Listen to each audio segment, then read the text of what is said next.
Shadiversity. Greetings, I'm Shad. And greetings, I am Tyranth. And Tyranth, we are back with looking at some Forged in Fire fails. We sure are. There's a lot of F's in that Forged in Fire. The last episode did pretty well. You guys seem to enjoy it. There was a lot of comments. So much to talk about. There is, and a lot of requests to do more, so we are here doing more. Now, the takeaway from the first Forged in Fire reaction one is just the shocking lack of safety that they've had in the series. Now, they do end up wearing some more safety things later on, but still not enough. They should be wearing actual masks, head protection, not just glasses, neck protection, arm protection. Oddly enough, hand protection is one of the less serious ones for testing swords. Like, you need hand protection when you're sparring. Those are primary targets. But when weapons failing, it's less likely that you'll get a damage on the hand. Still good to wear them, and we do when we... It can happen, but usually it's a bit further up on the arm. Yeah. There was so many comments about, like, how to describe it. I don't have an issue if you're dumb and you want to do stuff with your safety. I don't care. I've done dumb stuff myself. If this is a free world, you do what you want, I do not care. But there's a bit different when it's a business and when you're putting other people in danger. That's where I draw the line in these sorts of things. You want to be stupid in your own home, in your own backyard? I've thought... Me too. The difference is when you're in like a place where there's people around you and you're putting other people in danger. That's where I draw the line and I go. And it's also like if you're presenting something that is likely to possibly be copied by other people in the world, you should probably set a good stand. Now, I know we haven't been perfect, but we've certainly a lot better. There are some tests where we are confident in the sword and it's already been proven, and so we don't wear as much gear. But when we're really pushing a sword to its limits, especially in nearly all the recent stuff, we are wearing our armor, we're wearing, like, as a minimum usually, and then we go up from there, and the full mask is the one, especially when we're testing something to break point. Yeah, exactly, Today we've got a couple more clips. Now, I want to make this very clear on the outset. A lot of people commented, and they also commented on a couple of other videos about how long we talk. We got copyright claimed for Forged in Fire and for Rings of Power and Lord of the Rings. Like, we get copyright claimed even though we barely, like, we're talking all the time, and we still get copyright claimed. So if we talk a little bit much, that's why. We're also ramblers. It's like adding commentary to the thing, which makes it transformative, and it's also what we do. Have you not seen History of the Channel, where we ramble quite a bit because we have things to say? Now, as always, we are approaching this content from the background and experience that we have in swords. We're sword enthusiasts our whole lives, train with them, practice with them, use them, review them, chop with them, all that stuff. And so we are bringing that knowledge with our perspective and review, because we're not just people who have not done this before. No, we've tested swords to breakage, actually kind of regularly nowadays. And so that's what we're looking at. That's what we're bringing to this commentary. Did you want to get into it? Let's get into it. Okay. Those rings... Sorry, like, we've tested something with rings and they're useless, utterly pointless. Sure. I don't, like... Oof. Does that look like edge alignment to you a bit, though, on that one? It might be, actually. Because it looked like it was a bit of, on a bit of an angle. All right, having a look in slow motion, it's hard to tell. Wait, is the blade even hitting? Must be, but that's... It's turning. Yeah. Yeah, right? When it hits, then it curves up. Look at that. Yeah, and so now that's just stress. Look, because that's stress. When it's actually hitting the meat now. And and the spine on the animal. And so, what do you think about this when the edge alignment is clearly off, and also part of this is... not having proper structure in the hands, where you strike the target, something solid, and you're allowing it to roll? As a counterpoint to that, some of the weapons that they're testing have different, like some have round handles, you know? Yeah. So there is some variance there, which I definitely give leeway to. Now, usually a really well-made sword will survive even a poor strike like this, right? we understand that the contestants are specifically given a very limited amount of time, which affects the quality control that they'll be able to put onto it. And so I'm not saying that these contestants wouldn't be able to make incredible blades given, you know, appropriate attention and the time that they have. And so that's usually what causes, you know, the lower quality of the swords to make them more likely to break. Yeah. Would you blame the blade or the user in this case? Where in this specific case, I think it's a bit of both. You have a lot of those holes in the spine, weakening it. On top of that, they're under the time crunch, like you said. And then when he's hitting down near the spine, the angle is quite off. Yeah, like... And then it basically and slaps. And is rolling it. Oh, that's awful. And as soon as you hit for a strike on the flat of the blade, you're going to break it. Like that rolls right... Horror. Yeah. I'm trying to see if it's rolling out of his hand. No, yeah, his actual wrists are rolling down with it. That's just not good structure in the wrists on the strike. Now, this guy, he's the knife guy, right? I forget his name. Doug. This isn't the first time he's had poor edge alignment. Of course, we have bad strikes as well. I'm not sure I've ever had such bad where I've rolled onto a flat completely. But it can happen. I'm not saying it can't. But look at this. This has gone full flat. And so now the flat is basically striking the spine and then snap, of course. Yeah.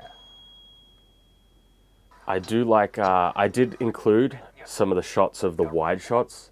So some people said maybe it was edited differently. There are shots in this where they are testing something and the contestants are all in frame. Everybody's in frame. So there's no barriers. They're striking stone. Yeah. Actual stone. That also kind of looks like that's at an angle, that strike. When he hits the... See how it looks like? Yeah, it does look a bit.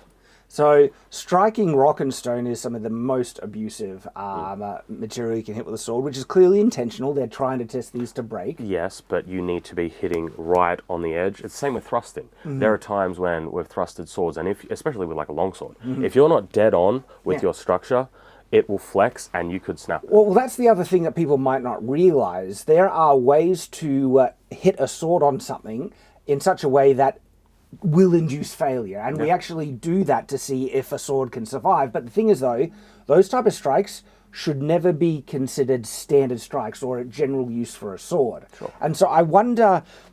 No, but we don't really, though. Spine strikes is the main one. Yes, but we're hitting on the spine specifically. For example, when we're hitting on the flat of the blade, we're hitting on the flat of the blade. When we're hitting on the edge, we're hitting on the edge. Same with the wood. We don't intentionally, you know, put it at a 45 to kind of get it to snap. We hit it edge on because we want to... That's how you do the test. Yes, and so... The only times where we go spine strikes is when we are actively trying to induce failure. Very, very few swords can survive that. And so the fact that a sword might break on a spine strike isn't necessarily that shocking or a negative indictment on the quality of the sword, because most swords would break with that type of abuse. And the fact if a sword can survive doing that, then that's actually a really big compliment to the strength of the sword. And we've only had like 1 or 2 swords survive spine strike. Well, my point that I'm raising here is that they're trying to judge the quality of the blades, right? Is it fair to, I guess, knock a sword points in terms of its quality if it breaks in strikes that are specifically structured that they would break the sword? Like, when I was saying it's not surprising that a sword would break when you strike on the spine, it is surprising that it survives. Yeah. And so, if we were to say this sword broke too easily on the spine strikes, that would be unfair because... I agree. That they would break on those. That's the point. You're inducing the failure. That's what I'm kind of bringing up with here, is like, these strikes, especially if the edge alignment is off, are much more likely to induce failure, even on a well-made sword, but they're kind of doing it to say, well, if it breaks on this, that means the sword was lesser quality, when I'm not sure that's actually fair. Right.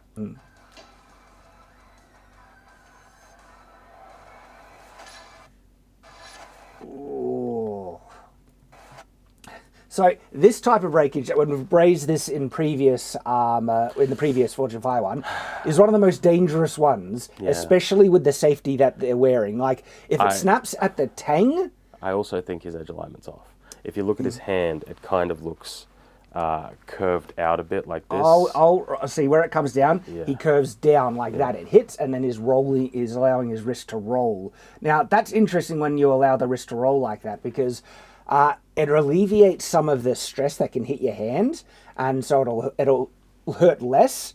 But it also means more damage likely on the sword. If you hold it strong and keep that edge alignment on like point, and you hit something really solid, the vibration that hits your hand can be really painful. It can, but there's especially. We have a recent example. Yes, we do. So, different swords handle vibrations differently, so that is fair. Damn, that hurt. It's just one of those things where, in a lot of the tests, I see these guys going ham. Like they are trying to smash it. It's like, to induce a sword failure, if you know how to break a sword, it doesn't require like your 100% strength. Anyway, that's just a little thing, yeah. Well, that's the other thing where sometimes I wonder how fair it is, because in actual use in combat, rarely, it happens now and then, but rarely do you have a strike where you go ham and just berserker and everything in. More often you're focusing on technique, aim, and you don't need a lot of power to do lethal damage with a sword. They're force multipliers, that's what they're made for. And so going ham and then breaking a sword because you went so tough on it sometimes isn't necessarily fair either, because the sword isn't made to be used that way. Right. Like if a sword can, and this is kind of how we review the swords that we get, right? Is that if it can survive the standard level of abuse that a sword should receive in standard use, that's good quality. And then if it breaks with additional force on top of that, isn't necessarily saying it's a crap sword now. Well, why don't we go through them? First off, we have our standard pool noodle and water bottle test. Yep. That's to test the sharpness of the blade from the manufacturer, things like that. But also edge profile, because of how well it gets through. That's what I mean by a standard cut test. How does it feel in the hand? That's some more subjective stuff. Then after that, we usually move up to the wood test, and that's how the blade handles vibrations, and that's a bit on the higher end of stress. Abuse, yes. If a sword passes all of that, it's a perfectly reasonable We're pretty happy with it there. Then we take it to the point, okay, this next test is to break the sword. And that is on the steel bar. And we will do strikes on the edge to see how the edge holds up, on the flat, and if it has a spine, like it's a single edge blade, how it fares on the spine. So then if you buy that sword, you can have a pretty general idea of what that sword can handle. Yeah. And there's a point to all of those tests. Exactly, and it's really interesting the feedback you get from the steel bar test, because very, very few swords survive that test with minimal damage. We have had a couple, and that blows us away. It's a big, but when we have a sword that gets damage on it, we don't say, now it's crap. We actually, depending on what level of damage, if it's actually, a moderate level of damage, still can chew up the edge a lot, right? But it's in the moderate range. We're like, it survived this pretty well. Yeah. That doesn't mean it's a terrible sword because it was damaged. And that's kind of one of the things that I find interesting about all their tests. They're also random. You know what I mean? They're all kind of random. And I think that's for the attempt for entertainment value. Yeah. Like, we're going to be chopping these different things, which makes it a little non-standardized comparing the quality of this one to the next, episode or whatever, when they're inconsistent with their materials that they're choosing to do. That was a long ramble, that one. Well, that's what we're here for. This is the commentary. So the next point that I was going to raise here, this type of failure here where it snaps at the tang is one of the most dangerous. Yeah. This is where the actual blade can bounce back and hit you. And this is where head protection is so important. Now, it's interesting. He's wearing is that a cut-resistant sleeve? Yeah, but it only goes up to the elbow. We have tested cut-resistant material before. It's fine for ricochet. This sort of stuff, it's fine. No, it's fine for this. You reckon? Just like our Gambeson's fine. For this Gambesson sort of ricochet, would survive it better than that. I agree, but cut-resistant material for this type of ricochet is fine. It depends what type of cut-resistant material, but that T-shirt we tested was surprisingly easy to get through. Yeah, but they were dedicated strike shot. We were trying to get through that. This is different. Some people have raised that they sometimes wear vests underneath their shirts. Sure. I can't really see any signs of vest here, but again, this isn't enough. Look, like you need a mask for this type of thing. Because look, that could bounce back and hit him in the head. Yeah. It hits. It goes, because that's what's funny. We're talking about it's very rare for you to hit your hand, but you can hit your hand. Yeah, but interestingly, it didn't cut him. Yeah. Okay. A little slap, And so, oddly enough, when testing, knives, swords for breakage, hands are one of the least likely parts to be hit. But when you're sparring, that's the reverse. You want gloves when you're sparring. Like, that's a cool looking sword. Nice looking like... Oh, again! Look. The reason why edge alignment's really important for this sort of thing is because all of that momentum and energy is going like this.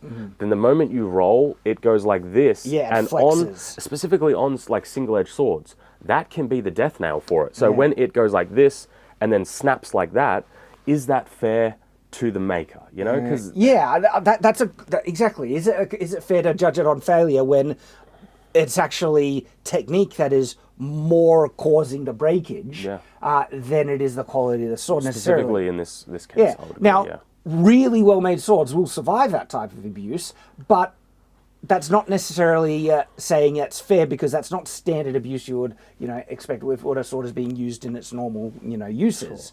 Now, but also different swords have different heat treating and tempering and different blade geometry. Like there's such a variety here, and it's unfair to say, well, a long sword did that really well, but then when you do it with like a cutlass or a mesa or something single edge where it's just different, it is more likely to break doing that sort of stuff. Something that people might not realize, a traditional made katana, which isn't spring tempered, differential hardened, and therefore they bend when they stay bent when they bend, right?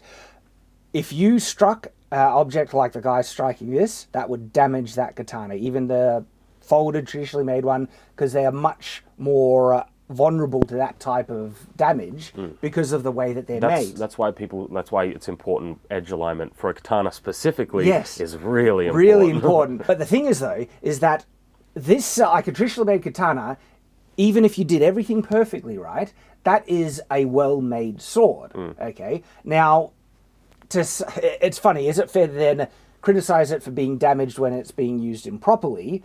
It's like, it depends, yes or no. In the context, like, that's about as good as a traditional katana can be made. I mean, compare it to spring steel and other methods of manufacturing and stuff like that. It is good to point out that this style of making is actually weaker. I'm fine with the pork test though, specifically because we're on the pork test, because that is it's the strike. Like look at his wrist. He's actually starts to curl it down as it comes in. He's going in and is kind of curling it down, and then when it hits, look at this motion right here. That is curving it out of alignment right up on point of impact. Also, because it's hard at this camera angle to kind of see how he's standing, but look how far back that sword is from his stance in relation to he's like this. Yeah, he's like that. He's hitting like that. It might be camera angle, but like already we are really out of alignment. And then there's not enough structure. He's curving his wrist, and look at this. This is like, that is horrible edge alignment for impact. And then of course the stress on the blade, and it is done. Now this is something that I didn't pick up in the last one. They have a barrier. That's but where is the barrier? That's the wall. That's behind someone. Hold on. This is something that I definitely agree with. I think that is a cut-in shot. There is no, think about this logically. There's no way that they're going to have a camera on the wall capture that shot. They must have picked it up and thrown it at the wall. definitely think they do that. Yeah, that's clearly, an editing thing then. Because if that did fly out far past someone. Well, we do see them fly in the white shots, but in this specific case, that's editing. All right, so this breakage, right? It's a bit of both. It is technique and the fact that the sword had a weak point. But I do wonder, I think it's hard to gauge. I would need to test the sword myself to see if I feel it's adequately durable for standard sword use. And then a well-made sword would break. There's a lot of well-made swords that could break on a really bad edge alignment spine strike. Basically a 90 degree by the end of it. Yeah, and so I'm not sure it's necessarily fair to say, well, that it just must be the bad tempering on the sword, because a lot of good-made swords could break with a strike like that. And the main issue that we're pointing out here is that if one sword failed because of a poorly aligned strike, and the other swords were rated stronger or won the competition when their strikes were actually made with correct alignment, that is inconsistently judging the durability of the swords. To fairly judge it, each sword should technically receive the exact same type of strikes, receiving the same type of stresses to test them fairly against one another.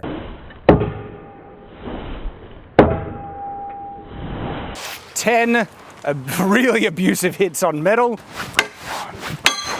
Whoa! That's what we were expecting. 2 hits. All right, I'm going to be honest with you. I was not expecting it on the second hit, so that one took me a bit off by surprise. Wow, if anything, this should really emphasize the vast difference in overall toughness and durability in spring steel versus so many other... Well, that's the thing, now man. T10. 10 strikes on the edge. That's what we did for both of those blades. This got through one. It got through one strike. The second one it broke. A user that rolls the sword on impact, striking the flat of the blade, puts a lot more stresses on that sword, inducing failure, whereas some of the other swords might have broken under the same conditions, but because of the inconsistent strikes and inconsistent testing, they might end up winning the competition, not because they're actually a stronger sword or better made, but rather they lucked out because the user testing them ended up not stressing that blade to the same level that the one that broke was. I was moving a bit too fast. Ooh. Did he even hit with this head of it? No, he hit with the haft. Yeah, the haft. So he just missed then. Yeah. And again, they must have set that up again. Yeah. However, you do get the audience reactions in live time of them looking over, oh. So, oh wow, that broke at the half. That's surprising. Edge alignment on pole arms is actually notoriously difficult. Yes. Have you ever tried to cut with a pole Yes. arm and get that edge alignment? Yes. We've done spear cutting. It's difficult. Tough, man. So, it takes. I don't think I've practiced enough to be considered competent with edge alignment on pole arm blades. And so, look, I don't blame the guy that the edge alignment seems I don't think off. this is edge alignment, though. This is the half, because, look, it just snaps at that. And see, this is the thing. Sorry. The reason why I wanted to include this one is look where they're testing. Look at the wide shot. Like, in the last one, we kind of said maybe there's barriers, maybe there's this and that. But you get full view shots of the dudes just standing there. So, and remember, Really the judges bad. are right there. Yeah, this is really bad. Yeah. Gosh. All right. So, Oh, look at the recoil on this. Just this but is, here's another wide shot showing that. yeah, like this. You get the full view. He's testing right there. And he's swinging in the general direction of where they're standing. Like, Well- yes, if it went straight forward, it would miss, but if it just bounces to a side. Well, I mean, keep in mind this camera has a person behind it. Oh, God. This camera isn't just there with nobody there. Yes, the takeaway from our previous Forge of Fire that is inexcusable incompetence when it comes to safety is just confirmed when you keep digging. Yeah. This is really bad, and I'm just because we have similar setups where you're hitting something, and I was like, oh, I see I'm in the danger zone. I'm moving, and I get behind cover. Yeah. But they're just standing there.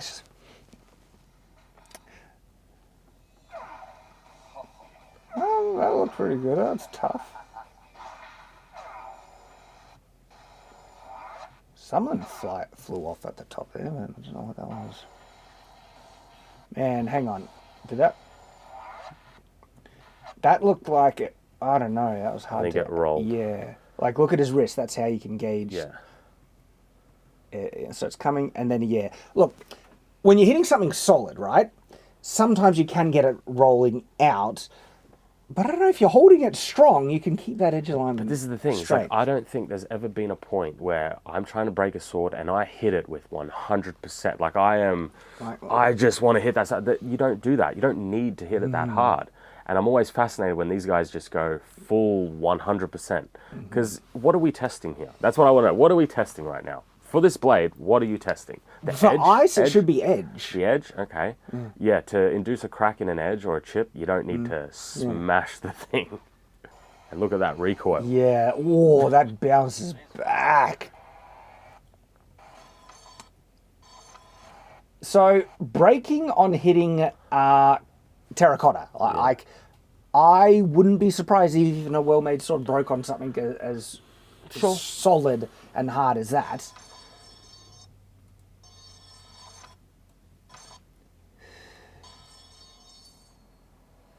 Blade flying out. Again, a full wide shot of... That looks like it's coming down right in front of him. If it snaps It's going straight back to his head. It snaps at the tang, but this one snaps in the blade. He's also, if you go back, he's looking down. He's hitting like this. Again, like he's just throwing everything into it. Yeah. It's kind of, I think he's actually moving his head out of the way in case something flies towards his head, even though his body is directly behind it. If you put a mask on, you're good. Problem solved. And there's also another point there. There's a reason why you don't put 100% into things. It's because it makes your aim worse. It does, actually. If you want to test something. And edge alignment. Like if you're not focusing and you're just going full berserk, your edge oftentimes edge alignment is... Yeah. Like, so if we play that again, remember we got a big wide shot, they're all standing there. Yeah. He's hitting in that ice, straight down the center. Yep, there no barriers or anything. I'm trying to think, like when we decide to put in a lot of strength behind it, what, do you go to 80% on your effort? No. I go like 70. 70? Yeah, because swords aren't like, you can get a sword to break without going 100%. I've definitely gone 80% on some of them. You hit a bit softer. No, like just in a general sense. The carbon fiber sword. When I snapped the handle off of that. Right. I wasn't holding back with that one. That was also carbon fiber. There's other issues with that. So this type of blade, look how thin the connection point is. Yeah. That's just like structurally not the best setup. It's also like a steel lock or something. Hitting the metal. Ooh. Yeah, I'm not surprised this would break.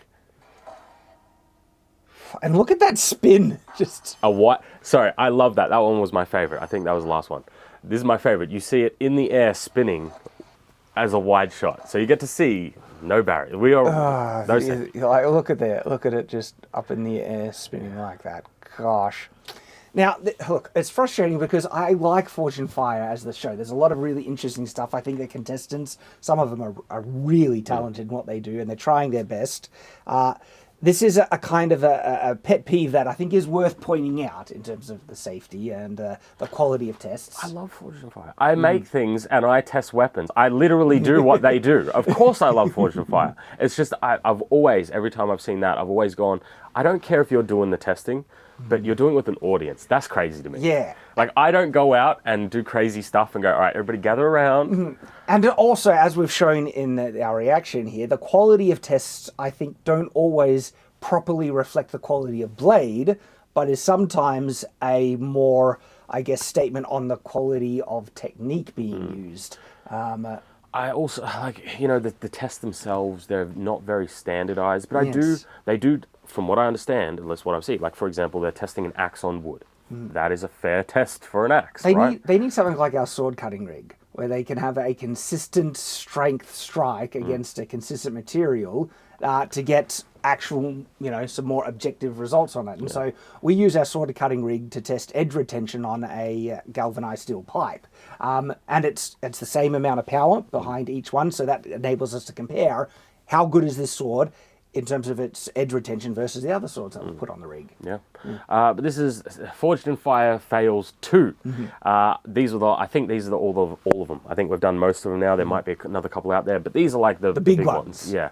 The first episode was more commenting on the safety. This one I wanted to talk a little bit more about the tests themselves. The tests themselves, and also, the techniques that... And it's not to say that they are completely useless. No, like... Everyone has a bad day and you get a bad edge alignment cut, and this manages to capture it, and we are selectively grabbing out those ones. There's clearly a lot of times where their technique is fine and they're, showing that they know how to use them. Well, I think that's just the issue, right? Are you going to fail someone? Like, for example, if I do a strike and my edge alignment's way off and the blade breaks, do I fail the person for that? That doesn't seem... I don't think that's fair. Yeah. Because most swords would fail on... A lot of them, if not snapping, definitely bending or some type of damage.